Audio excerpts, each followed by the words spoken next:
Hello everyone, स्वागत है आप सबका एक बार फिर से मेरे यूट्यूब चैनल पे। मैं हूं हिमांशु और आज हम स्टार्ट करने वाले हैं एक नया सब्जेक्ट जिसका नाम है कॉस्ट अकाउंटेंसी। ये जो सब्जेक्ट है गाइस, ये आपके बीकॉम का सब्जेक्ट है। अगर आप एसएल से कर रहे हैं, अगर आप एसएल स्टूडेंट हैं तो ये आपके थर्ड ईयर का ये जो सब्जेक्ट है आपके थर्ड ईयर में आएगा। और अगर आप रेगुलर स्टूडेंट हैं या रेगुलर कॉलेज कर रहे हैं तो आपके 5th सेमेस्टर में ये सब्जेक्ट आपसे इंट्रोड्यूस होगा। तो गाइज आज हम स्टार्ट करने वाले हैं इस सब्जेक्ट का फर्स्ट चैप्टर इंट्रोडक्शन। इस पार्ट में हम क्या डिस्कस करेंगे गाइज, इस वीडियो में मैं आपके साथ डिस्कस करूंगा इस चैप्टर में कि cost accountancy, meaning of cost accountancy, cost accounting होता क्या है, कॉस्ट अकाउंटिंग के क्या फायदे हैं, फाइनेंशियल अकाउंटिंग जो अभी तक आपने पढ़ी है या कॉस्ट अकाउंटिंग जो आप पढ़ने जा रहे हो, इन दोनों में क्या डिफरेंस होता है, कॉस्ट अकाउंटिंग का क्या इंपॉर्टेंस है, ये सब चीजें हम इस पार्ट में डिस्कस करेंगे। तो यही करते हैं गाइज आज की वीडियो स्टार्ट करने से पहले गाइज, अगर आप हमारे चैनल पर नए हैं या आपने अभी तक हमारे चैनल को सब्सक्राइब नहीं किया है तो सब्सक्राइब का बटन जरूर दबा दीजिए और साथ में आ रही बेल आइकन को जरूर दबा दीजिए ताकि आपको हमारी वीडियो की नोटिफिकेशन टाइम टू टाइम मिलती रहे। तो यही करते हैं गाइज आज की वीडियो स्टार्ट। तो आइए गाइज हम देखते हैं अब कॉस्ट अकाउंटिंग, जो कि है हमारा एकदम नया सब्जेक्ट जिससे अभी तक आप लोग इंट्रोड्यूस भी नहीं हुए हैं। तो आज से हम स्टार्ट करने जा रहे हैं अपना एक नया सब्जेक्ट जिसका नाम है कॉस्ट अकाउंटिंग। पहले बात कर लेते हैं गाइज बीकॉम में ये कौन से ईयर में और कौन से सेमेस्टर में आने वाला है। अगर गाइज आप एक रेगुलर स्टूडेंट हैं तो ये आपके 5th सेमेस्टर में आएगा, और अगर आप एसएल से कर रहे हैं या नॉन कॉलेजिएट स्टूडेंट हैं तो फिर ये आपके 3rd ईयर का सब्जेक्ट है। ठीक है सर। अगर आप रेगुलर स्टूडेंट हैं और दिल्ली यूनिवर्सिटी से कर रहे हैं तो ये आपके 5th सेमेस्टर का सब्जेक्ट है, और अगर आप या तो ये 5th सेमेस्टर का सब्जेक्ट होगा या फिर ये आपके 3rd ईयर का सब्जेक्ट है। ठीक है सर, यहाँ तक तो बात क्लियर है गाइस? ठीक है, ओके सर। अब बात करते हैं गाइस सब्जेक्ट की। कॉस्ट अकाउंटिंग सब्जेक्ट है क्या सर? अभी तक जब आपने अकाउंटिंग्स पढ़ी है उसके कंपैरिजन में, मैं बात नहीं कर रहा आपने क्या अकाउंटिंग्स पढ़ी है, क्यों पढ़ी है, जो भी आपने अकाउंट में अभी तक पढ़ा है, जो भी चीज़ें, उसके कंपैरिजन में ये सब्जेक्ट थोड़ा सा टेक्निकल सब्जेक्ट है। यानी कि जितना भी आपने अभी तक पढ़ा हुई है, जो भी चीज़ें आपने पढ़ी है, उसके कंपैरिजन में थोड़ा सा ज़्यादा स्किलफुल सब्जेक्ट है। यानी कि यहाँ पे आपको थोड़ा सा ज़्यादा माइंड लगाना पड़ेगा। ठीक है सर, थोड़ा सा कॉम्प्लेक्स चीज़ें हैं। ठीक है, देखते हैं गाइस क्या होता है। कॉस्ट अकाउंटिंग सारी चीज़ें पढ़ेंगे। ओके सर, अब बात करते हैं गाइस सबसे पहले कॉस्ट अकाउंटिंग के बारे में। ये कॉस्ट अकाउंटिंग आया कहाँ से? तो सर याद करिए, जब आपने 11th क्लास में, जब आपने स्टार्टिंग में कॉमर्स लिया और जब आप 11th क्लास में आए और आपने फर्स्ट चैप्टर पढ़ा होगा, 11th क्लास में जब आपने बिल्कुल अकाउंट का फर्स्ट चैप्टर पढ़ा होगा तो आपको बताया गया होगा कि अकाउंटिंग के कितने पार्ट्स होते हैं सर, कितने पार्ट्स बोल दीजिए, अकाउंटिंग के कितने ब्रांचेस होते हैं। तो आपको बताया गया होगा there are the 3 main branches of accounting. याद है गाइस? कुछ रिकॉल करने की कोशिश करिए। आपको बताया गया होगा स्टार्टिंग में कि अकाउंटिंग के कितने ब्रांचेस होते हैं सर। सर कुछ याद नहीं आ रहा, मैं रिमाइंड करवाता हूँ गाइस। पहला आपको बताया गया होगा, पहला अकाउंटिंग होता है guys financial accounting. First accounting is your guys financial accounting. Second accounting होता है गाइस आपका कॉस्ट अकाउंटिंग। थर्ड होता है गाइस आपका मैनेजमेंट अकाउंटिंग। याद आया कुछ गाइस? 11th क्लास का फर्स्ट चैप्टर ही है गाइस जिसमें आपको बताया गया कि कितने ब्रांचेस होते हैं अकाउंटिंग के।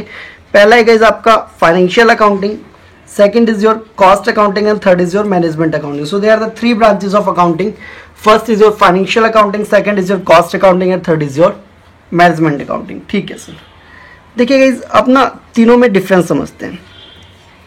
फाइनेंशियल अकाउंटिंग आप लोग पढ़ चुके हैं अभी तक, फर्स्ट ईयर में आपने पढ़ा है। ठीक है सर, फाइनेंशियल अकाउंटिंग आप फर्स्ट ईयर में पढ़ चुके हैं। उसके बाद सेकंड ईयर में जब आप आए तो कंपनी से रिलेटेड बातें हुई तो आपने कॉर्पोरेट अकाउंटिंग पढ़ा या कंपनी अकाउंटिंग पढ़ा। सर कॉर्पोरेट अकाउंटिंग भी फाइनेंशियल अकाउंटिंग का ही पार्ट है। Corporate accounting is the part of financial accounting. ऐसा नहीं कि कॉर्पोरेट अकाउंट को आप सेग्रीगेट मत कीजिएगा फाइनेंशियल अकाउंटिंग से। कॉर्पोरेट अकाउंटिंग भी फाइनेंशियल अकाउंटिंग का ही पार्ट है। तो इस फाइनेंशियल अकाउंटिंग से आप चाहे रेगुलर स्टूडेंट हो चाहे कोरस्पॉन्डेंस स्टूडेंट्स हो, आप ये पढ़ चुके हैं। ठीक है सर। सर बात है कॉस्ट अकाउंटिंग की। कॉस्ट अकाउंटिंग वो सब्जेक्ट है जो हम पढ़ रहे हैं गाइस बात करूंगा तीनों अकाउंटिंग में क्या डिफरेंस है गाइस। अब बात करते हैं मैनेजमेंट अकाउंटिंग की। सर ये अकाउंटिंग क्या हमने पढ़ लिया है? नहीं सर, अगर गाइस आप कोरस्पोंडेंस स्टूडेंट है तो थर्ड ईयर में ही मैनेजमेंट अकाउंटिंग का ऑप्शन आता है। अगर आपने चूज किया है, ये सेलेक्ट किया है सब्जेक्ट, तो ये भी आपको पढ़ना पड़ेगा। अगर आपने सब्जेक्ट नहीं किया है तो ये आपको पढ़ने की जरूरत नहीं है। मैनेजमेंट, और अगर रेगुलर स्टूडेंट है गाइस, अगर आप रेगुलर ग्रेजुएशन कर रहे हैं दिल्ली यूनिवर्सिटी से, तो आपको ये नेक्स्ट सेमेस्टर में ये पढ़ने को मिलेगा। ठीक है सर। अब बात करते हैं सर फाइनेंशियल अकाउंटिंग। जब आपने पढ़ा था तो फाइनेंशियल अकाउंटिंग क्यों पढ़ते थे गाइस हम? एक बार बताइए मुझे गाइस, आप फाइनेंशियल अकाउंटिंग क्यों पढ़ते थे? फाइनेंशियल अकाउंटिंग क्यों पढ़ा जाता था, या फाइनेंशियल अकाउंटिंग किस चीज़ में हमारी हेल्प करता था? टू फाइंड आउट क्या फाइंड आउट करता था guys? Profit and loss of a business.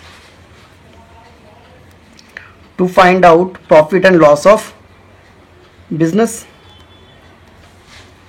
Business में कितना प्रॉफिट हुआ है या बिजनेस में कितना लॉस हुआ है, यह जानने के लिए हमें अकाउंटिंग करनी पड़ती थी, और उस अकाउंटिंग को हम बोलते थे फाइनेंशियल अकाउंटिंग। यही था गाइस।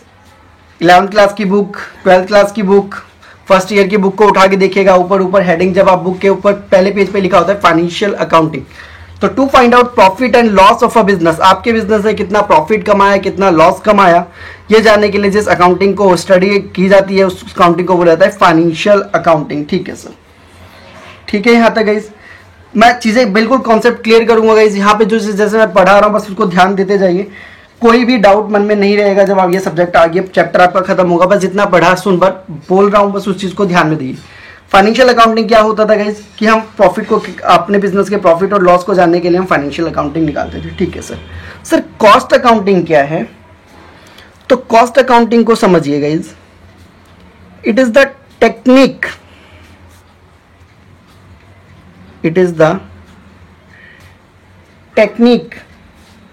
या फिर आप इसको प्रोसेस भी बोल सकते हैं। इट इज द टेक्निक और process to find out cost of a product या फिर सर्विस। ठीक है सर। सर कॉस्ट अकाउंटिंग क्या है? सर कॉस्ट अकाउंटिंग क्या है? एक टेक्निक है जिससे ये हम पता करते हैं कि हमने कोई जो प्रोडक्शन किया है उस प्रोडक्शन में कितना कॉस्ट लगा है, और जो हम आपको सर्विस दे रहा हूं, मान लीजिए मैं आपको पढ़ा रहा हूं तो ये मैं आपको क्या दे रहा हूं, सर्विस दे रहा हूं। तो सर मैं आपको अगर पढ़ा रहा हूं तो मेरे पढ़ाते वक्त भी कुछ ना कुछ, ऐसा तो नहीं है ना कि मैं आपको पढ़ा रहा हूं तो फ्री में मैं आपको पढ़ा रहा हूं, कुछ ना कुछ मेरा भी कॉस्ट इनकर्ड हो रहा होगा, जैसे कि रेंट लग रहा होगा, या फिर मैं आपको रेंट लग रहा होगा, इलेक्ट्रिसिटी बिल लग रहा होगा, तो सब क्या है, कॉस्ट है। या फिर मैं एग्जांपल देता हूं, मेरी कोई फैक्ट्री है गाइस, और उस फैक्ट्री में मैं क्या बनाता हूं, उस फैक्ट्री में मैं अपना ये एक पेन बनाता हूं। तो इस पेन को फ्री में तो नहीं बनाऊंगा, ये पेन कुछ ना कुछ इसकी कॉस्ट लगी होगी। कॉस्ट मतलब कुछ ना कुछ कीमत लगी होगी कि नहीं होगी, लागत कुछ ना कुछ तो लगा होगा। तो कॉस्ट अकाउंटिंग में ही हम क्या करते हैं, कॉस्ट अकाउंटिंग में एक टेक्निक है या एक प्रोसेस है जिससे हम क्या निकालते हैं कि किसी भी प्रोडक्ट को बनाने का या किसी भी सर्विस को देने का क्या कॉस्ट है, उसी को वही हम चीज कॉस्ट अकाउंटिंग में पढ़ते हैं। सर दिमाग नहीं लगाना है, बार बार बोल रहा हूं कि कैसे कॉस्ट निकालेंगे, क्या होता है, सारी चीजें एक एक करके एक्सप्लेन करूंगा। बट यहाँ पे बस मैं तीनों में डिफरेंस बता रहा हूं क्या है। फाइनेंशियल अकाउंटिंग में प्रॉफिट निकालते थे, प्रॉफिट लॉस। कॉस्ट अकाउंटिंग में हम जो प्रोडक्ट बनाते हैं या जो मैं आपको जो आप सर्विस बेचते हैं, बेचना ही गाइस, मैं आपको पढ़ा रहा हूं, आप मुझे फीस देना, तो सर्विस क्या हो रहा है, बेच ही तो रहे हैं। तो गाइस जो आप प्रोडक्ट बना के बेचते हैं, उस प्रोडक्ट को बनाने का क्या कॉस्ट लगा है, या फिर जो मैं सर्विस आपको प्रोवाइड कर रहा हूं, तो उस सर्विस को बनाने का या उस सर्विस को, भाई मैं आपको पढ़ा रहा हूं तो कुछ ना कुछ कॉस्ट इनकर्ड हो रही है ना, तो उस सर्विस को बना जनरेट करने के लिए क्या कॉस्ट लग रही है, वो हम कहां पे पढ़ते हैं सर, कॉस्ट अकाउंटिंग में पढ़ते हैं। ठीक है सर। अब बात करते हैं सर मैनेजमेंट अकाउंटिंग क्या होता है। सर अभी इसको प्रॉपर एक्सप्लेन करूंगा, डिटेल में पढ़ेंगे इसके बारे में, बस अभी यहाँ पे छोटा छोटा सा मैं इंट्रोडक्शन दे रहा हूँ कि क्या चीजें होती हैं। ठीक, मैनेजमेंट अकाउंटिंग क्या होता है sir, to help the management in decision making. क्या मतलब है सर? सर मैनेजमेंट अकाउंटिंग की स्टडी की जाती है, अपने फर्म के लिए जब आप कोई डिसीजन लेते हो तो सर वो किसके बेस पे डिसीजन लिया जाता है? मैनेजमेंट अकाउंटिंग के बेस पे ही डिसीजन लिया जाता है। सर समझ में नहीं आया, समझाता हूँ गाइस। अब गाइस कोई प्रोडक्शन है, मैंने प्रॉफिट भी देखा, लॉस भी देखा, अब मुझे मेरी मैनेजमेंट टीम डिसाइड करेगी कि सर जो हम प्रोडक्ट बना रहे हैं क्या उस प्रोडक्ट को बंद कर देना चाहिए। इस प्रोडक्ट से उन्होंने देखा कि यार हमारी कंपनी मान लीजिए 5 टाइप के प्रोडक्ट्स बना रही है, एक जेल पेन बना रही है, एक बॉल पेन बना रही है, एक पायलट पेन बना रही है, 3-4 अलग अलग तरह के पेन बना रही है। अब मैंने देखा कि मेरा अकाउंटेंट ने अपना प्रॉफिट निकाल के मुझे दे दिया। मैंने अपने मैनेजर को बुलाया जो अकाउंटेंट था, मैंने कहा भाई देख किस पेन को किस प्रोडक्शन से हमें ज़्यादा प्रॉफिट हो रहा है, किस प्रोडक्शन से हमें बिल्कुल भी प्रॉफिट नहीं हो रहा। उसने पूरा बैलेंस शीट वगैरह देखा और देखा कि जो हमारा जेल पेन का प्रोडक्शन है इससे कुछ फ़ायदा खास नहीं हो रहा, तो उसको वो क्या मैनेज करेगा, क्या डिसीजन लेगा? या तो वो डिसीजन लेगा कि इस प्रॉफिट को कैसे बढ़ाया जाए, या फिर वो क्या डिसीजन लेगा कि यार इससे कोई फायदा तो नहीं रहा, इस प्रोडक्ट को क्या कर दिया जाए, बंद कर दिया जाए। तो मैनेजमेंट अकाउंटिंग का क्या काम होता है गाइस? मैनेजमेंट अकाउंटिंग का काम होता है कि जो आपने अपना टारगेट एस्टिमेट किया है कि मुझे इतना प्रॉफिट कमाना है, किस तरीके से आप वो प्रॉफिट अचीव कर सकते हैं। सर फाइनेंशियल अकाउंटिंग आपको नहीं बताएगा कि किस तरीके से आप अपने टारगेट को अचीव कर सकते हैं। मान लीजिए मुझे 20 रुपए का प्रॉफिट कमाना था, तो फाइनेंशियल अकाउंटिंग नहीं बताएगा कि किस तरीके से आप अपने टारगेट को अचीव कर सकते हैं। वो तो सर जो चीज़ आपने की है बस उसको रिकॉर्ड करके आपका प्रॉफिट निकाल के आपको दे देगा। तो सर क्या कॉस्ट अकाउंटिंग बताएगा? ना, बिल्कुल भी नहीं। कॉस्ट अकाउंटिंग तो जो आपने बनाया है, जो आप बनाओगे उसका कॉस्ट निकाल के आपको देगा। तो सर मैनेजमेंट अकाउंटिंग आपको बताएगा कि सर आपने जो टारगेट सोचा हुआ है कितना मुझे प्रॉफिट कमाना है, उसको किस तरीके से उसको अचीव किया जाएगा।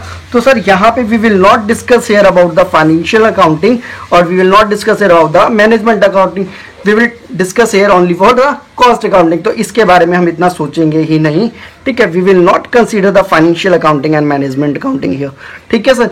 We are talking only for the cost accounting. यहाँ तक बात आ रही है सर समझ में? ठीक है sir.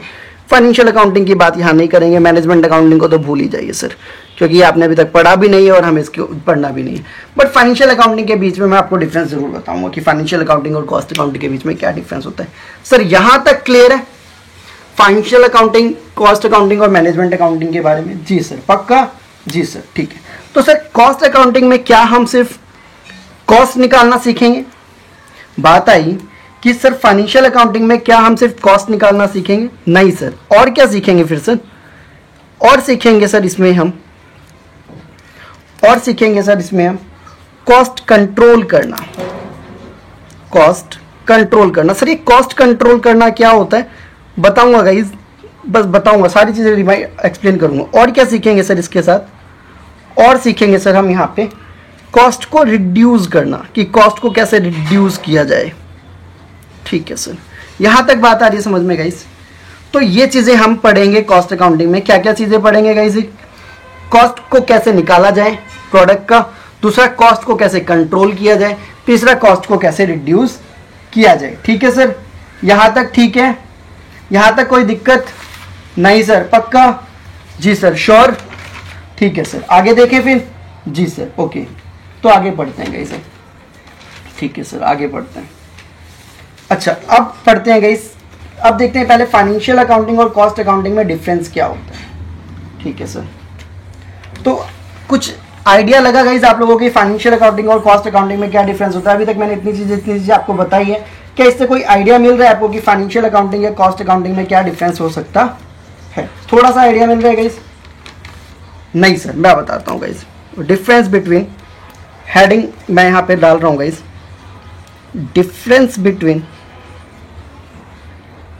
difference between financial accounting and cost accounting, ठीक है गाइस। फाइनेंशियल अकाउंटिंग और कॉस्ट अकाउंटिंग के बीच में हमें डिफरेंस देखना है, ठीक है सर। देखते हैं गाइस क्या डिफरेंस है। छोटा सा डिफरेंस है गाइस, ज़्यादा कुछ इसमें पढ़ना नहीं है। इन दोनों के बीच में डिफरेंस एग्जाम में आता नहीं, बस हमें समझने के लिए मैं आपको चीज़ें बता रहा हूँ कि फाइनेंशियल अकाउंटिंग क्योंकि आप पढ़ते आए हो तो कंफ्यूज ना हो, इस चीज़ के लिए मैं यहाँ पे आपको एक्सप्लेन कर रहा हूँ कि फाइनेंशियल अकाउंटिंग और कॉस्ट अकाउंटिंग में क्या डिफरेंस है, ठीक है सर। सर फाइनेंशियल अकाउंटिंग बताइएगा, मैं पूछूंगा, आपको आंसर पता होगा। सर फाइनेंशियल अकाउंटिंग आप कब बनाते थे? याद करिए, जब मैंने बिजनेस स्टार्ट किया 1 अप्रैल को हम बिजनेस स्टार्ट करते थे। क्या मैं 1 अप्रैल को अपनी बैलेंस शीट बना लेता था? नहीं सर। क्या मैं 1 अप्रैल को अपना प्रॉफिट एंड लॉस अकाउंट बना लेता था? क्या बात कर रहे हो सर, मजाक कर रहे हो? नहीं। क्या मैं 1 अप्रैल को अपना ट्रेडिंग अकाउंट बना लेता था या ट्रायल बैलेंस बना लेता था? नहीं सर। कब बनाते थे? 31 मार्च को बनाते थे हम। यानी कि पूरे साल मैं बिजनेस करता था और उस बिजनेस से जो भी मेरा ट्रांजेक्शन हुआ, जो भी मेरे खर्चे हुए, जो भी मेरे असेट्स कर दे, जो भी मैंने लाइबिलिटीज हुई, वो सब मैं कब रिकॉर्ड करता था? 31 मार्च को। यानी कि मैं 1 अप्रैल को अपना बिजनेस स्टार्ट करता था और 31 मार्च को यहां पे इस पोजीशन पे मैं अपना फाइनेंशियल अकाउंटिंग बनाता था। यहां पे मैं अपना फाइनेंशियल अकाउंटिंग बनाता था। यही तो करता था गाइस।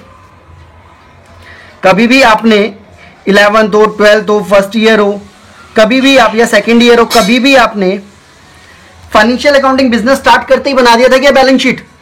चाहे आपका फाइनेंशियल पार्टनरशिप अकाउंटिंग हो, चाहे आप कॉर्पोरेट अकाउंटिंग हो, कोई भी अकाउंटिंग हो, क्या आपने बिजनेस स्टार्ट करते ही बैलेंस शीट वगैरह बनाने स्टार्ट कर दी थी? नहीं सर, 31 मार्च को बनाया जाता था। बिल्कुल सर, वही तो मैं बात कर रहा हूं कि फाइनेंशियल अकाउंटिंग कब बनाते थे? साल के एंड में बनाते थे। बट सर कॉस्ट अकाउंटिंग क्या होता है?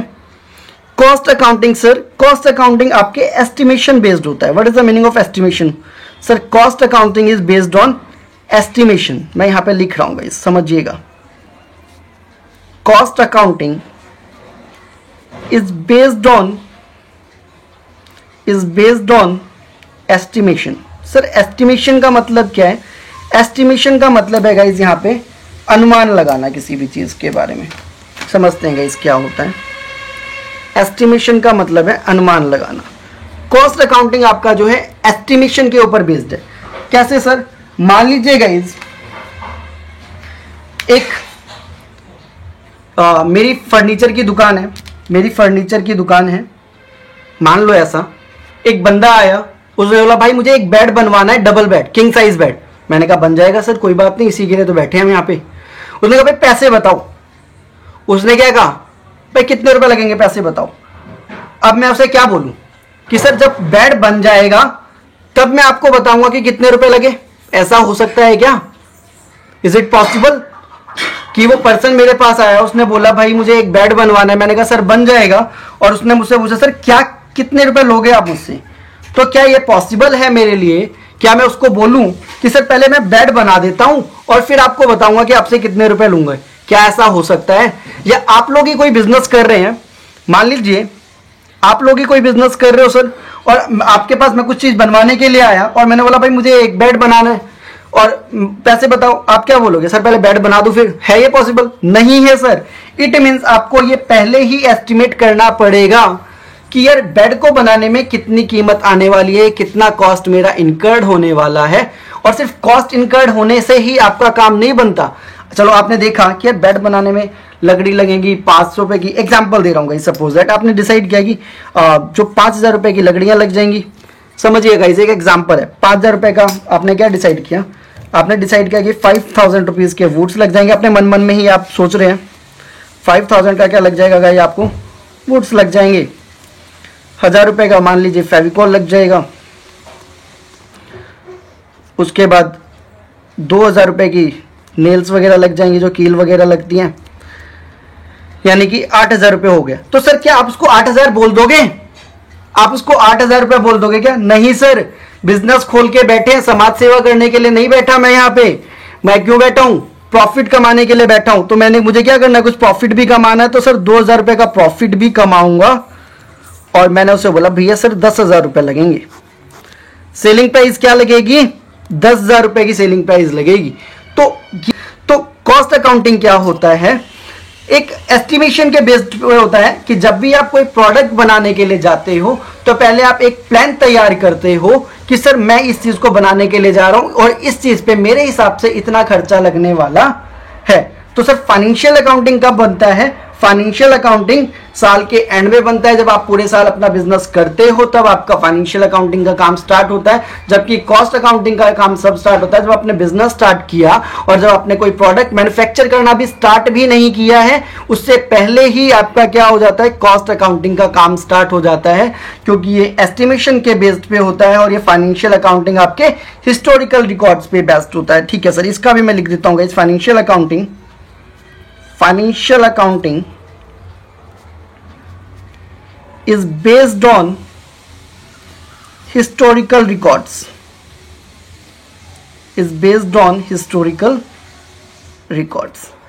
बात आ गई सर फाइनेंशियल अकाउंटिंग और कॉस्ट अकाउंटिंग में क्या डिफरेंस होता है।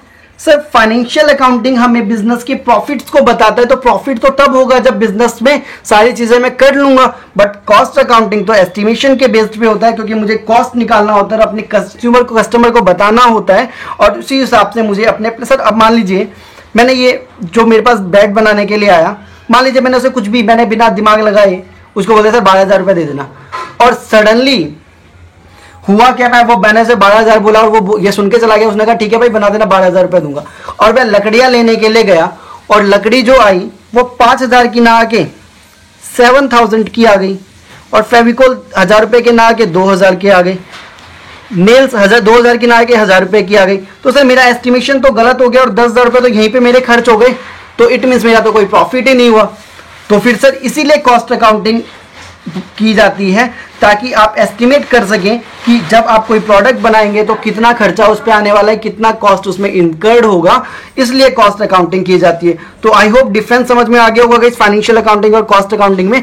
फाइनेंशियल अकाउंटिंग बाद में बनाई जाती है जब आपका पूरा बिजनेस खत्म हो जाता है, कॉस्ट अकाउंटिंग बिल्कुल स्टार्टिंग में की जाती है जब आपने बिजनेस को अपना स्टार्ट किया, ताकि आप एक प्लान बना सकें, कि यार मेरा जो कोई काम करने जाना उस पर कितना खर्चा आने वाला है। ठीक है सर, यहां तक बात क्लियर है गाइस? जी सर पक्का, यहां तक तो कोई दिक्कत नहीं होनी चाहिए? नहीं सर, ठीक है सर, आगे बढ़े? ठीक है, आगे देखते हैं गाइस। ठीक है सर, ओके। अब जब कॉस्ट अकाउंटिंग की बात करते हैं गाइस, तो 2-3 इंपॉर्टेंट टर्म्स हैं, उन टर्म्स को समझना बहुत जरूरी है। सर कौन कौन से टर्म्स है? ठीक है, पहला तो है सर आपका कॉस्ट, दूसरा है आपका costing, third is your guys cost accounting, और फोर्थ वर्ड है गाइस आपका कॉस्ट अकाउंटेंसी।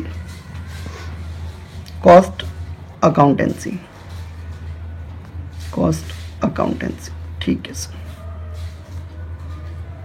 समझते हैं guys, cost, costing, cost accounting और कॉस्ट अकाउंटेंसी क्या ये एक है या इनमें कुछ डिफरेंस है? बताइए सर, क्या ये एक हो सकते हैं? नहीं सर, इसमें डिफरेंस है। क्या डिफरेंस है गाइस, बताइए। तो मेरे साथ लिखिए गाइस, कॉस्ट का मतलब तो क्या होता है, those amount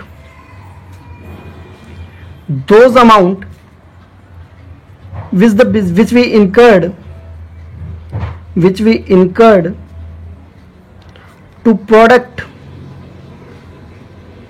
service, to product कर लीजिए, to generate service और manufacture ऑफ गुड्स कर लीजिए, प्रोडक्ट कर लीजिए, कोई एक ही चीज है guys. Those amount which we incurred to generate है गाइस, ये which we incurred to generate service और मैन्युफैक्चरिंग ऑफ गुड्स। दिख रहा होगा गाइस? सर दोबारा मैं यहाँ पे लिख देता हूँ, कोई इशू नहीं है, नीचे कोई प्रॉब्लम है तो यहाँ पे लिख देते हैं गाइस। फर्स्ट कॉस्ट यहाँ लिख देता हूँ गाइस, कोई इशू नहीं है। Those amount which we incurred to manufacturing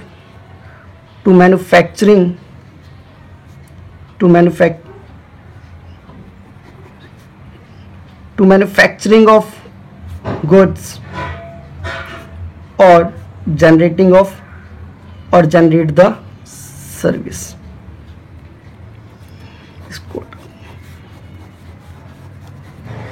ठीक है गाइस, कॉस्ट क्या होता है गाइस? वो अमाउंट जो आप खर्च करते हो किसी प्रोडक्ट को बनाने में, किसी गुड्स को बनाने में। भैया पेन बना रहा हूं मैं, मेरी कंपनी पेन बनाने की है, ये पेन जो दिख रहा है ये पेन बनाने की है, तो इस पेन को बनाने में जो भी कॉस्ट लगी है, जो भी खर्चा लगा है उसी को तो कॉस्ट बोलेंगे। क्या खर्चा लगा है बात नहीं कर रहा है इसमें भी, जो भी खर्चा लगा है, जितना भी आपने पैसा खर्च किया वो आपका क्या है, कॉस्ट है। ठीक है, या फिर मैं आपको पढ़ा रहा हूं और आपको पढ़ाने पे जो भी मेरा खर्चा हो रहा है वो मेरा क्या है सर, कॉस्ट है। तो कॉस्ट आई होप समझ में आ गया होगा क्या होता है गाइस। जो भी प्रोडक्ट आप बना रहे हो या जो भी खर्च आप, जो भी सर्विस आप दे रहे हो उसको जनरेट करने में, उसको बनाने में जो खर्च हुआ वो क्या है, आपका कॉस्ट है। ठीक है सर, अब बात करते हैं सर कॉस्टिंग क्या होता है। तो method to calculate cost, cost को निकालने के जो मेथड्स होते हैं उसको ही कॉस्टिंग बोला जाता है। सर समझ में नहीं आया, समझाता हूं गाइस। गाइस कॉस्ट को निकालने के बहुत सारे मेथड्स होते हैं, there are the lots of methods to compute cost. उसमें से किसी एक मेथड को पिक करना ही क्या कहलाता है, कॉस्टिंग कहलाता है। सर समझ में नहीं आया, बताता हूं गाइस, समझाने की कोशिश करता हूं। एक बार मैं एक आपके लाइफ से प्रैक्टिकल एग्जांपल लेता हूं। मान लीजिए गाइस आप किसी जगह पे रहते हैं और आपके पास कॉलेज जाने के 4 रास्ते हैं। आपको आपके घर से कॉलेज जाने के 4 रास्ते हैं। उन 4 रास्तों में से आप किस रास्ते से जाएंगे, उसी एक रास्ते को पिक करना ही क्या कहलाता है, कॉस्टिंग कहलाता है। ठीक ऐसे ही आपके पास कॉस्ट निकालने के बहुत सारे मेथड हैं, उसमें से किसी एक मेथड को पिक करना ही क्या कहलाता है, कॉस्टिंग कहलाता है। बात आ रही है समझ में गई, कॉस्टिंग क्या होता है। There are the lots of method to compute cost, उसमें से एक मेथड को पिक करना क्या कहलाता है, आपका कॉस्टिंग कहलाता है। ठीक है सर। सर अब कौन सा मेथड आपको पिक करना चाहिए ये आपके बिजनेस के ऊपर डिपेंड करता है, इसकी भी बात बाद में करेंगे, लेटर ऑन देखेंगे गाइस ये भी चीजें। ठीक है सर, अब बात करते हैं गाइस कॉस्ट अकाउंटिंग की। ये भी देख लेते हैं सर कॉस्ट अकाउंटिंग की। सर अकाउंटिंग, कॉस्ट अकाउंटिंग को पढ़ने से पहले एक बार आपको फिर 11th क्लास में जाना पड़ेगा, जहां पे आपने अकाउंटिंग की डेफिनेशन पढ़ी थी। उम्मीद करता हूं गाइस याद तो होगा नहीं, और याद है तो बहुत अच्छी बात है, मैं फिर भी एक बार रिमाइंड कराता हूं। पढ़ा था guys, accounting is the process of identifying and recording the transaction. इसके आगे भी बहुत सारी चीजें, लेजर वगैरह वो सब चीजें। Accounting is the process of identifying, recording, classifying, summarising of financial transaction, blah blah जो भी चीजें थी। तो सर कॉस्ट अकाउंटिंग में क्या था, अकाउंटिंग में क्या था, ये एक प्रोसेस था जो आपने ट्रांजेक्शन्स किए थे उसको एक सिस्टमेटिक तरीके से रिकॉर्ड करने का। तो सर वही चीज यहां पे है, वही चीज यहां पे है, method to record transactions. Sir जो भी चीजें आपने खर्च करी ना, इस पेन को बनाने में जो भी चीजें आपने खर्च करी है ना भैया, आप ये प्लास्टिक लेके आए, जो भी चीजें आपने की उसको रिकॉर्ड करना ही क्या कहलाता है, उसको एक, भैया पेन बनाने में ये जो प्लास्टिक है 5 रुपए की ये प्लास्टिक लगी है, ये रिफिल 2 रुपए का लगा है, तो इसको एक प्रॉपर तरीके से लिस्ट वाइज सिस्टमेटिक तरीके से रिकॉर्ड करना ही क्या कहलाता है सर, कॉस्ट अकाउंटिंग कहलाता है। आई होप बात समझ में आ गई होगी कॉस्ट अकाउंटिंग की। ठीक है सर, अब लास्ट रह जाता है सर कॉस्ट अकाउंटेंसी। याद करिएगा इस 11th क्लास में आपने अकाउंटेंसी और अकाउंटिंग के बीच में डिफरेंस पढ़ा होगा। याद है गाइस अकाउंटेंसी और अकाउंटिंग के बीच में क्या डिफरेंस था? नहीं सर याद नहीं है, ठीक है मैं याद दिलाता हूँ गाइस। जब आप 11th क्लास में या 12th क्लास में आप ट्यूशन पढ़ने के लिए जाते थे और आपसे कोई पूछता था भाई किस चीज का, किस सब्जेक्ट का ट्यूशन पढ़ने जा रहे हो, तो आप क्या कहते थे? सर अकाउंट का ट्यूशन पढ़ने जा रहा हूं। भाई यही तो कहते थे। आपसे किसी ने पूछा भाई किस सब्जेक्ट का ट्यूशन पढ़ने जा रहे हो, आप कहते थे सर अकाउंट का ट्यूशन पढ़ने जा रहा हूं। नहीं सर गलत कहते थे। अगर आप ये कहते थे तो you are not going to take the classes of account, you are going to take the classes of accountancy. Sir आप अकाउंट का ट्यूशन पढ़ने नहीं जा रहे हो, आप अकाउंटेंसी का ट्यूशन पढ़ने जा रहे थे। अकाउंट बनाना तो वहां पे सीखना था। तो सर अकाउंटेंसी का ट्यूशन पढ़ने के लिए जा रहे थे, तो अकाउंटेंसी में ही अकाउंट आता है और अकाउंटेंसी में ही अकाउंट बनाना सिखाया जाता है। तो अकाउंटेंसी क्या है सर? एक सब्जेक्ट है जिसमें आप अकाउंट के बारे में पढ़ते हैं। तो सर कॉस्ट अकाउंटेंसी भी क्या है? Cost accountancy is the subject, cost accounting is the subject in which we studied to compute cost, in which we study to compute cost. भैया आपसे किसी ने पूछा सर क्या पढ़ रहे हो, तो आपने बोला सर कॉस्ट अकाउंटिंग पढ़ रहा हूं ना, आप कॉस्ट अकाउंटेंसी पढ़ रहे हो और उसमें आप कॉस्ट अकाउंटिंग सीख रहे हो. You are not taking the class here of cost accounting, you are taking the class of here cost accountancy, in which you will learn cost to make the process of cost accounting. यहाँ पे भैया आप cost accounting की class नहीं रहे हो. cost accounting तो आप यहाँ पे सीख रहे हो. आप किस चीज की क्लास ले रहे हो? cost accountancy की क्लास ले रहे हो. आ गई होगी बात यहाँ पे समझ में? ठीक है सर, आगे देखते हैं बाकी गाइस.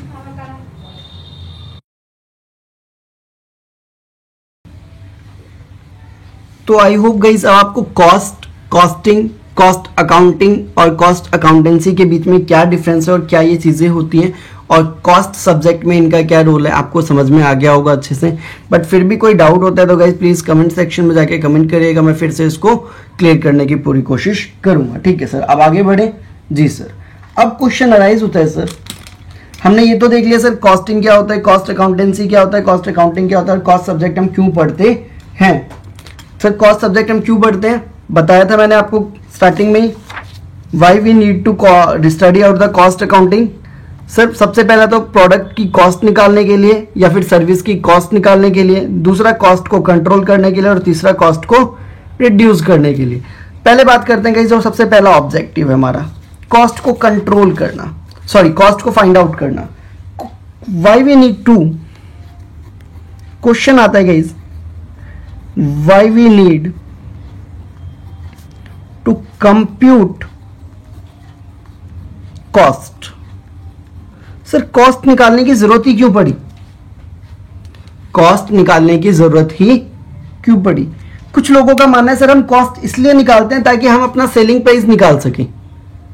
कुछ लोगों का मानना है कि सर अगर हमें कॉस्ट पता होगी, कुछ लोगों ने क्या बोला कि सर सेलिंग प्राइस का फॉर्मूला होता है, कुछ लोगों ने आंसर दिया कि भैया सर सेलिंग प्राइस का फॉर्मूला होता है कॉस्ट प्लस में प्रॉफिट, कि अगर मुझे 3 रुपए का प्रॉफिट कमाना है, मैंने मान लीजिए मैं ये पेन बना रहा हूं और मुझे इस पेन पे 5 रुपए का प्रॉफिट कमाना है. कितना प्रॉफिट कमाना है इस पेन पे? 5 रुपए का प्रॉफिट कमाना है. ठीक है, तो 5 रुपए मैंने प्रॉफिट है पहले लिख दिया.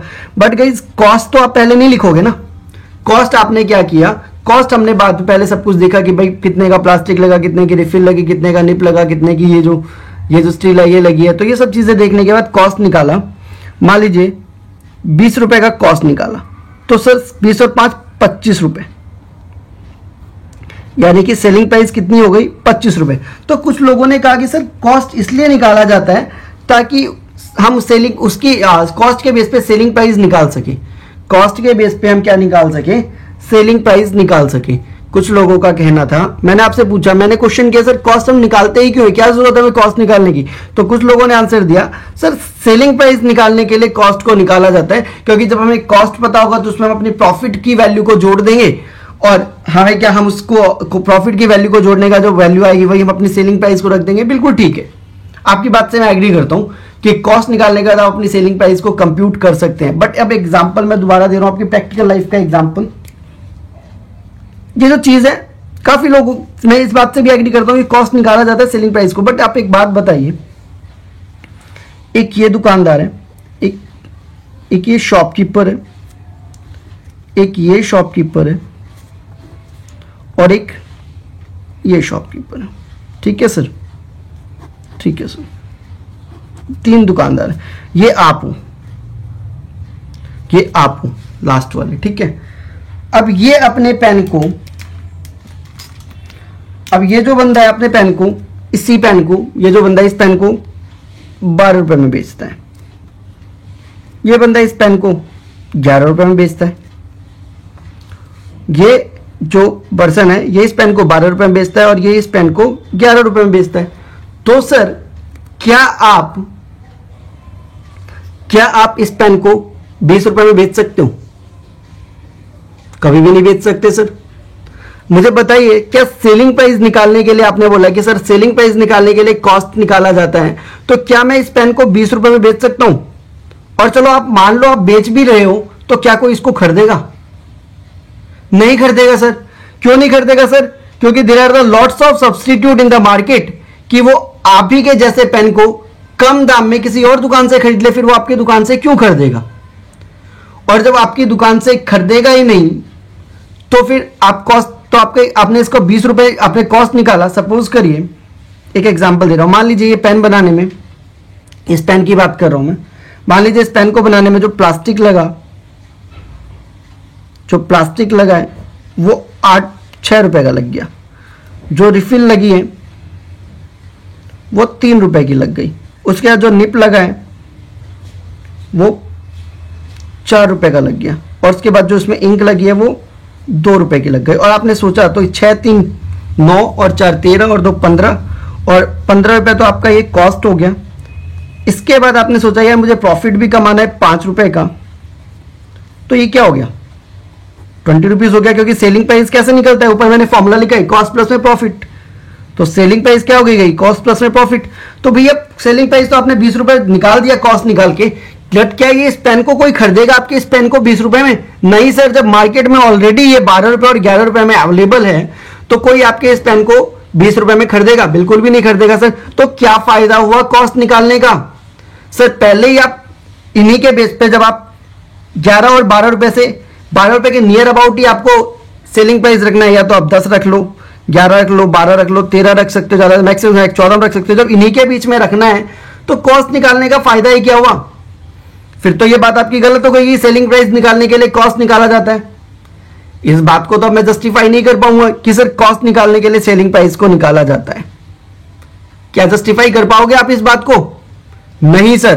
तो सर पहली चीज जो हमारी अजम्पशंस थी कि सेलिंग प्राइस निकालने के लिए कॉस्ट निकालने की जरूरत है, सर मानता हूं कि कॉस्ट निकालोगे तभी आप सेलिंग प्राइस निकाल सकते हो, बट ये कहना कि कॉस्ट इसलिए निकाला जाता है ताकि हम सेलिंग प्राइस निकालना चाहते हैं, ये अजम्पशन गलत है।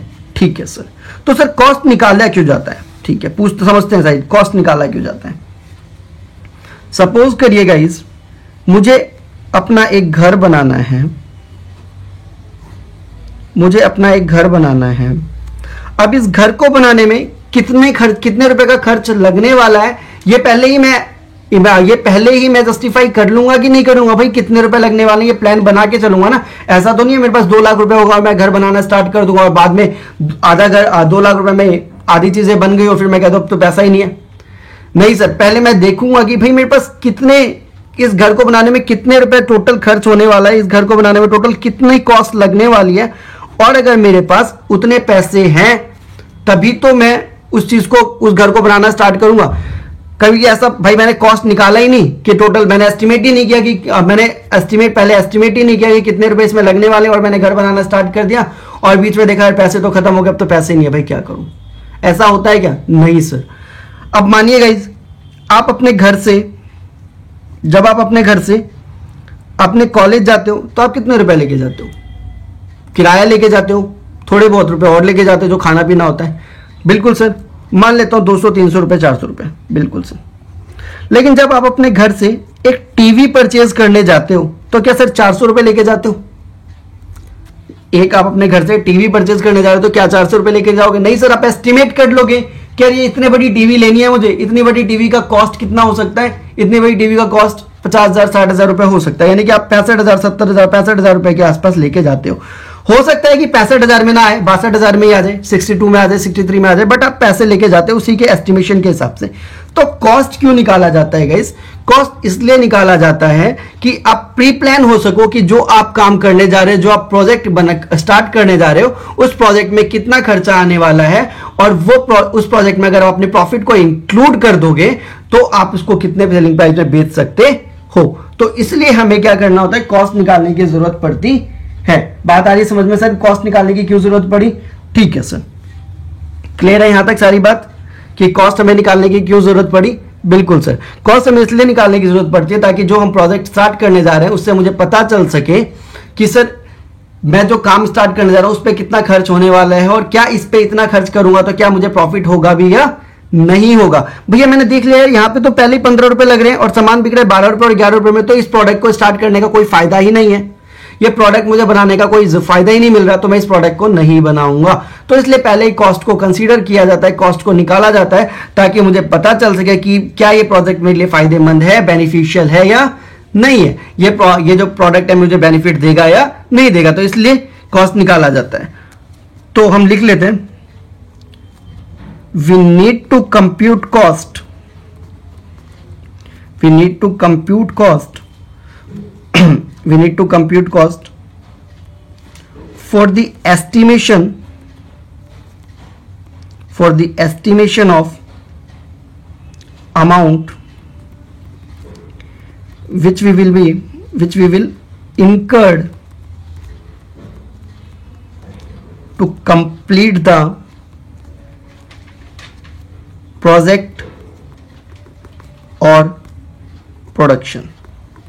सर किसी भी प्रोडक्शन को कंप्लीट करने में आप जितने रुपए खर्च करने वाले हो उसी को एस्टिमेट करना पड़ता है कि भैया पूरे प्रोजेक्ट को, पूरे प्रोडक्शन को कंप्लीट करने में कितने रुपए खर्च होंगे, इसी कितने रुपए खर्च होंगे, ताकि उसी के हिसाब से मैं अपना काम स्टार्ट कर सकूं। इसी के लिए कॉस्ट निकालने की जरूरत पड़ती है, क्योंकि अगर मेरे पास या तो उतने पैसे ना हो तो मैं उस प्रोडक्शन को स्टार्ट नहीं करूंगा, या फिर अगर मान लीजिए मेरा कॉस्ट ज्यादा हो रहा है और मार्केट में पहले से ही उसके सब्स्टिट्यूट कम दाम में बिक रहे हैं, तो भी मुझे उस प्रोडक्शन को स्टार्ट करने की जरूरत नहीं है, मुझे कोई फायदा नहीं मिलेगा। तो सर इसलिए कॉस्ट निकाला जाता है। आई होप ये भी चीज आपको समझ में आ गई होगी guys, why we need to compute cost. यहां तक कोई दिक्कत है गाइस? नहीं सर, पक्का? जी सर, श्योर जी। आगे बढ़े? ठीक है सर, आगे बढ़ते हैं। ओके, अब बात करते हैं guys object of cost accounting. Cost accounting पढ़ने के क्या क्या फायदे होते हैं, कॉस्ट अकाउंटिंग पढ़ने के क्या क्या फायदे होते हैं। ठीक है sir, object of cost accounting कि कॉस्ट अकाउंटिंग पढ़ने के या कॉस्ट अकाउंटिंग का क्या क्या फायदा होता है हमारे बिजनेस में। ठीक है सर, तो पहला बिजनेस तो सर आपको यह पता चल जाता है, आप अपने कॉस्ट को क्या कर सकते हो सर, कैलकुलेट कर सकते हो। आप अपने कॉस्ट को क्या कर सकते हो, कैलकुलेट कर सकते हो कि अगर मैं इस पेन को बना रहा हूं तो इस पेन को बनाने में कितने रुपए लगने वाले हैं। यही तो फायदा होगा सर, यही तो फायदा होगा कि भाई अगर मैं इस चीज का प्रोडक्शन कर रहा हूं तो पहले ही पता चल जाएगा कि मुझे इसमें कितना कॉस्ट लगने वाला है, और उस कॉस्ट से क्या मैं कोई प्रॉफिट कमा भी पाऊंगा या नहीं कमा पाऊंगा, क्योंकि मार्केट में मुझे पता है कि कितने रुपए में ये पेन बिक रहा है, उसी के हिसाब से मुझे देखना पड़ेगा क्या इसका कॉस्ट होने वाला है। ठीक है सर, पहला ऑब्जेक्ट। सेकंड ऑब्जेक्ट क्या हो सकता है sir, to determine profit,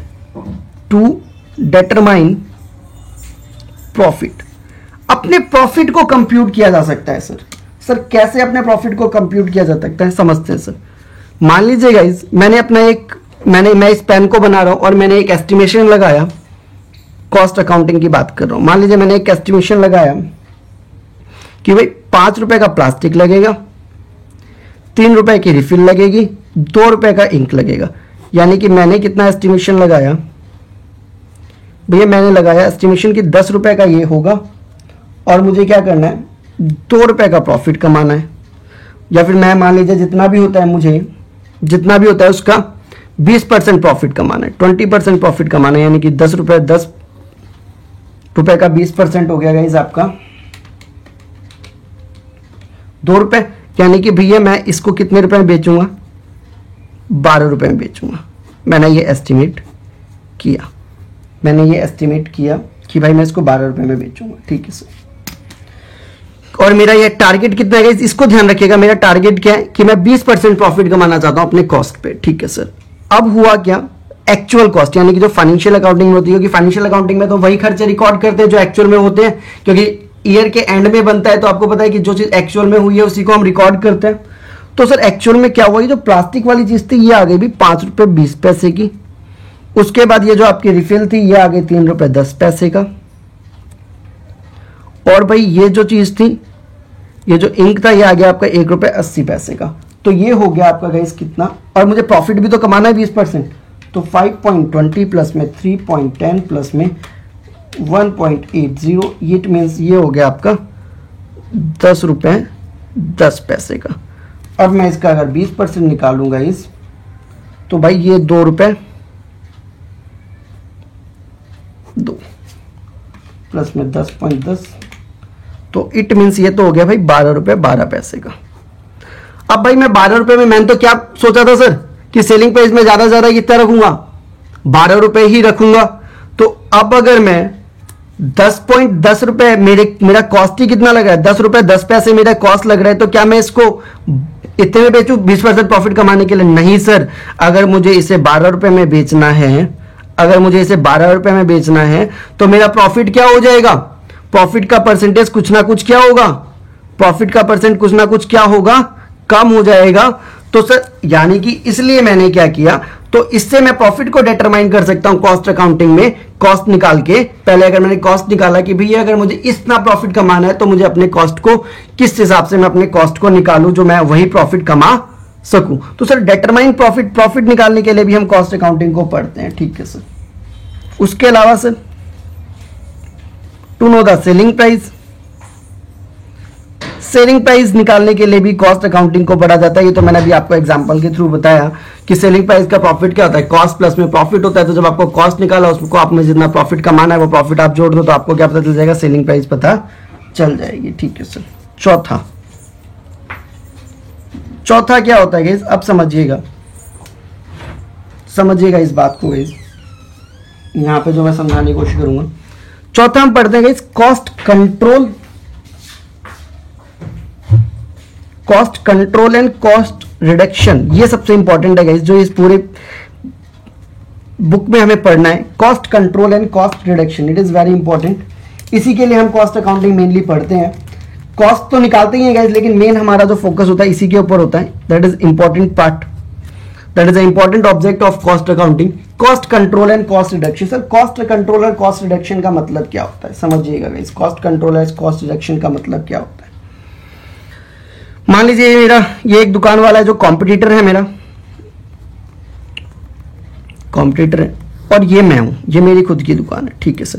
pen को बनाते हैं तो पेन को बनाने में ये जो प्लास्टिक वाली चीज लगी है, इस पेन को बनाने में जो प्लास्टिक वाली चीज लगी है, ये इसकी तो लगी है भाई 5 रुपए की, ठीक है सर।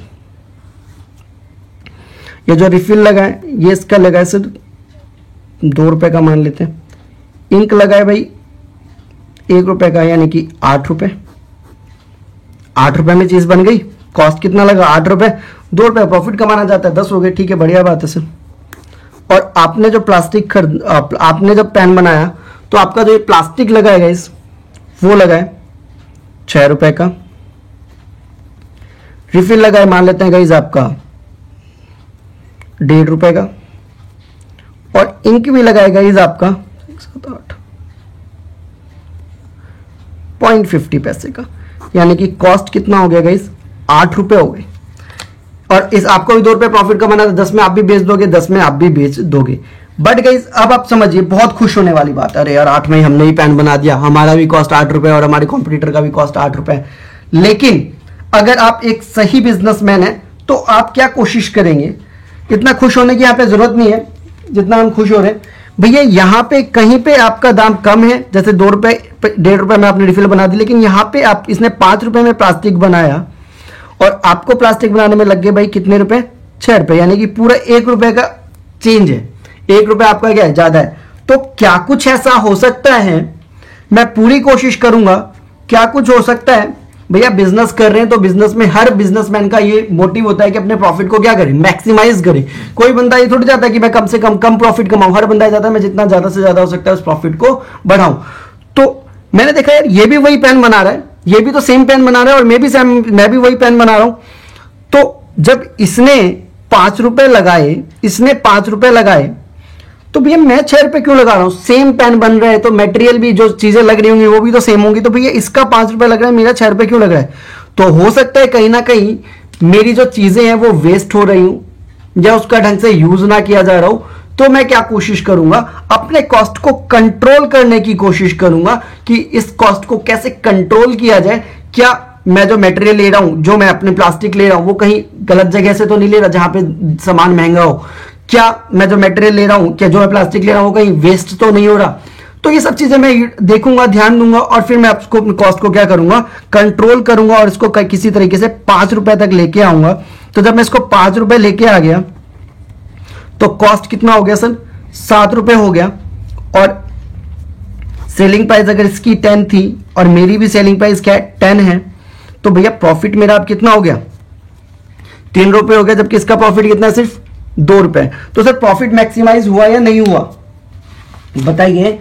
अगर मैंने अपने कॉस्ट को कंट्रोल किया तो मेरा प्रॉफिट मैक्सिमाइज हुआ या नहीं हुआ, बिल्कुल हुआ सर। तो सर कॉस्ट को कंट्रोल करना भी एक मेन ऑब्जेक्ट होता है कॉस्ट अकाउंटिंग को पढ़ने का, ठीक है सर। सर कॉस्ट कंट्रोल कर दिया, चलिए बहुत अच्छी बात है सर, मैंने अब इस अपने कंप्यूटर के बराबर आ गया। बट क्या अब मेरा काम खत्म हो गया एज अ बिजनेसमैन या as a manager, as a cost accountant, क्या मेरा काम खत्म हो गया? नहीं सर, अब एक और काम है कॉस्ट रिडक्शन करने का। बताइए सर कॉस्ट रिडक्शन का मतलब क्या है? कॉस्ट रिडक्शन का मतलब है कि जो आप कॉस्ट अभी इनकर्ड कर रहे हो, कितना इनकर्ड कर रहा हूं सर, मैंने कॉस्ट कंट्रोल तो कर लिया, मैं कितना कॉस्ट इनकर्ड कर रहा हूं, 7 रुपए। तो क्या कुछ ऐसा हो सकता है कि मैं इस कॉस्ट को और कम कर दूं, इस कॉस्ट को और कम कर दूं? क्या कुछ ऐसा हो सकता है? क्या कुछ ऐसा हो सकता है कि मैं इस कॉस्ट को क्या कर दूं, और कम कर दूं? क्या प्लास्टिक, जो मेरी प्लास्टिक है, क्या मैं कहीं ऐसे जगह से सामान ले सकता हूं जहां पे मुझे भारी भरकम डिस्काउंट मिल रहा हो? या हो सकता है मैं ज्यादा सामान ले लूं तो मुझे ज्यादा डिस्काउंट मिल जाए? या फिर क्या कुछ ऐसा हो सकता है कि जो मेरा जो कॉस्ट है, जो सामान बनाने का जो मेरा इलेक्ट्रिसिटी बिल हो रहा है, वो कहीं कुछ कम हो जाए, मशीन थोड़ी सी बढ़िया मशीन ले आऊं जो ज्यादा प्रोडक्शन निकाल के दे? तो इसको कहते हैं कि कॉस्ट रिडक्शन। एक जो बेस्ट मैनेजिंग टीम होती है वो हमेशा इस फिराक में रहती है कि भैया कैसे से कॉस्ट को कम किया जाए और प्रॉफिट को बढ़ाया जाए। सर प्रॉफिट को बढ़ाने के 2 तरीके हैं। आप अपने सेलिंग प्राइस को बढ़ा दो, 10 की जगह 15 कर दो, लेकिन भाई बात, अगर आपने सेलिंग का प्राइस को बढ़ाया तो कोई फिर आपकी चीज को खरीदेगा नहीं, क्योंकि मार्केट में वो चीज 10 रुपए में अवेलेबल है। तो सर सेलिंग प्राइस को तो बढ़ा नहीं सकते, तो हमें क्या करना पड़ेगा, अपने कॉस्ट को ही क्या करना पड़ेगा, अपने कॉस्ट को ही रिड्यूस करना पड़ेगा। तो यही चीज हम पढ़ेंगे कॉस्ट अकाउंटिंग में कि कॉस्ट को कैसे रिड्यूस किया जाता है। बात आ रही है समझ में सर? ठीक है। और ये जो कॉस्ट रिडक्शन होना चाहिए गाइस, ये जो 5वां हमारा ऑब्जेक्ट है, 5th ऑब्जेक्ट है हमारा कॉस्ट रिडक्शन। कॉस्ट रिडक्शन जो है इसके लिए 2-3 चीजें और ऐड कर रहा हूं सर मैं। क्या सर, कॉस्ट रिडक्शन आपका परमानेंट नेचर का होना चाहिए। सर परमानेंट नेचर से मतलब क्या है? परमानेंट नेचर से मतलब है गाइस कि जब आपने अपना प्रोडक्शन, अभी तक पेन दूसरी कंपनी बना रही थी लेकिन अभी तक आप पेन नहीं बना रहे थे, जैसे आपने पेन का प्रोडक्शन स्टार्ट किया तो इस प्लास्टिक के दाम क्या हो गए, अचानक से कम हो गए मार्केट में। तो भैया ऑब्वियसली बात है, जब प्लास्टिक के दाम कम हो गए, प्लास्टिक के दाम कम हो गए तो आपको प्लास्टिक कम दाम में मिलेगा, तो कॉस्ट तो अपने आप कम होगी। लेकिन सर फिर सडनली हो सकता है मार्केट में दाम बढ़ जाए तो फिर आपकी प्लास्टिक क्या होगा, आपको महंगा मिलेगा, फिर आपका कॉस्ट बढ़ जाएगा। तो सर ऐसा नहीं होना चाहिए, टेम्पररी नेचर का नहीं होना चाहिए। प्लास्टिक आपका जो कॉस्ट कम होना चाहिए वो परमानेंट नेचर का होना चाहिए, जो चीज बढ़े ही ना, जिसकी कॉस्ट आप बढ़े ही ना अपने हिसाब से, यानी कि जो आपका कॉस्ट रिडक्शन होना चाहिए वो आपकी एफर्ट से होना चाहिए कि आपने क्या मेहनत की कॉस्ट को कम करने में। ये तो सर एक मार्केट की सिचुएशन के हिसाब से कॉस्ट कम हुआ है ना, आपने तो कुछ एफर्ट ही नहीं किया। तो सर कॉस्ट रिडक्शन का मतलब है परमानेंट नेचर का होना चाहिए। ठीक है सर। दूसरा कॉस्ट रिडक्शन में क्या कहता है कि ऑन एफर्ट्स, मार्केट से या फिर गवर्नमेंट की किसी पॉलिसी से अगर आपका कॉस्ट कम हो रहा है तो उसको कॉस्ट रिडक्शन नहीं माना जाएगा, क्योंकि फिर तो आपका ही कॉस्ट कम नहीं हो रहा, फिर तो दूसरे दुकानदारों का भी कॉस्ट कम हो रहा है ना। गवर्नमेंट ने कोई पॉलिसी निकाली तो आपका कॉस्ट कम हो गया, तो सिर्फ आपका ही थोड़ी हुआ, बाकी दुकानदारों का भी हो गया। तो आपने अलग से क्या मेहनत किया, क्या यूनिक किया जिससे आपके कॉस्ट कम हो गए, तो ये चीज होनी चाहिए, खुद का एफर्ट होनी चाहिए। नेक्स्ट है quality must be maintained. Sir इसका मतलब क्या है? भैया पहले मैं पेन बनाता था तो बहुत बढ़िया पेन चलता था, लोग खरीदते थे मेरे पेन को, बट अब मैंने कॉस्ट को कम करने के चक्कर में इतना घटिया मटेरियल लगाया, इतना घटिया प्लास्टिक लगाया कि सर तुरंत ही वो मेल्ट हो जाता है धूप में, रिफिल चल नहीं पा रहा, जहां पे अटक रहा है तो चलना रखा पेन वहीं पे अटक रहा है। तो सर क्वालिटी हैम्पर्ड नहीं होनी चाहिए। क्वालिटी हैम्पर्ड कर दोगे फिर तो आपकी चीज को कोई खरीदेगा नहीं, फिर कॉस्ट कम करने का भी कोई फायदा नहीं है। तो sir quality must be hampered या quality does not hampered. Quality क्या नहीं होना चाहिए सर? हैम्पर्ड नहीं होना चाहिए। तो यहां तक बात क्लियर होनी चाहिए सर। हम कॉस्ट अकाउंटिंग क्यों पढ़ते हैं? कॉस्ट को कैलकुलेट करने के लिए, प्रॉफिट निकालने के लिए, सेलिंग प्राइस के लिए, कॉस्ट को कंट्रोल करने के लिए और कॉस्ट रिडक्शन करने के लिए। तो यहां तक चीजें जो मैंने आपको बताई है गाइस, आप समझ में आ गया होगा कि कॉस्ट अकाउंटिंग क्या होता है, कॉस्ट अकाउंटिंग किन किन सब किस किस के कोर्स में है, फाइनेंशियल अकाउंटिंग कॉस्ट अकाउंटिंग में क्या डिफरेंस होता है, कॉस्टिंग कॉस्ट अकाउंटिंग और कॉस्ट में क्या डिफरेंस है, कॉस्ट को क्यों निकाला जाता है, ये जानने के लिए कि हम अपने जिस प्रोडक्शन का हम स्टार्ट कर रहे हैं उससे हमें कोई फायदा होगा भी या नहीं होगा, कि कॉस्ट इतना ज्यादा ना हो जाए कि मैं उसको बेच ही ना पाऊं। ठीक है सर। उसके बाद हमने देखा कि क्या ऑब्जेक्ट होते हैं कॉस्ट अकाउंटिंग को पढ़ने के। ठीक है सर। तो सर ये हमारा इंट्रोडक्टरी पार्ट था कि कॉस्ट अकाउंटिंग में क्या होता है। एक और नेक्स्ट क्लास में हम अपना जो फर्स्ट चैप्टर है उसको स्टार्ट करेंगे, कॉस्ट शीट को। बट गाइज यहां तक कोई डाउट हो तो प्लीज कमेंट सेक्शन में जाके कमेंट करिएगा, मैं पूरी कोशिश करूंगा आपके डाउट्स को क्लियर करने की। ये भी गाइज आपके फर्स्ट चैप्टर का ही पार्ट है, बट जो प्रैक्टिकल क्वेश्चंस होंगे वो हम नेक्स्ट पार्ट में करेंगे। तब तक के लिए इनकी प्रैक्टिस करिए, पढ़िए, इनको समझने की कोशिश करिए। कोई डाउट होता है तो प्लीज कमेंट सेक्शन में जाके कमेंट करिएगा। तब तक के लिए thanks for the watching guys, have a nice day.